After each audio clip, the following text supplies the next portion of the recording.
मित्रों, हमारे लिए कविता क्यों अनिवार्य है?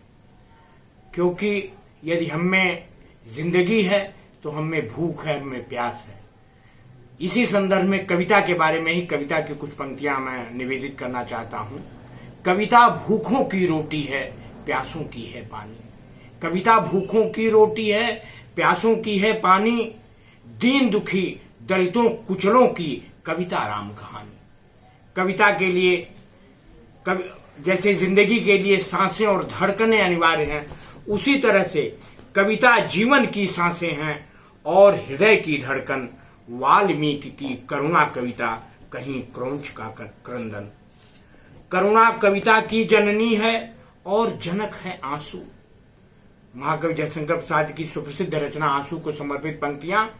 करुणा कविता की जननी है और जनक है आंसू। पीड़ा कविता की सांसें हैं, सिसकी धड़कन जादू। कविता मोहन की मुरली है, रास रचाती राधा।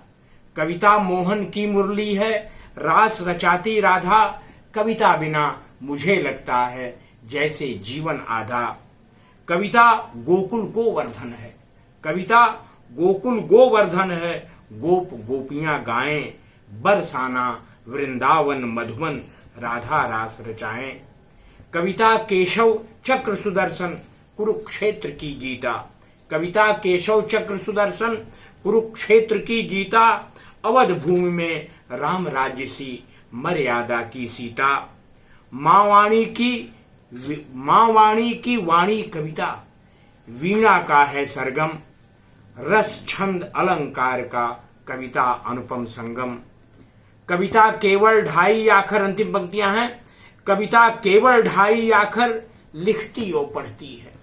कविता केवल 2.5 आखर लिखती और पढ़ती है।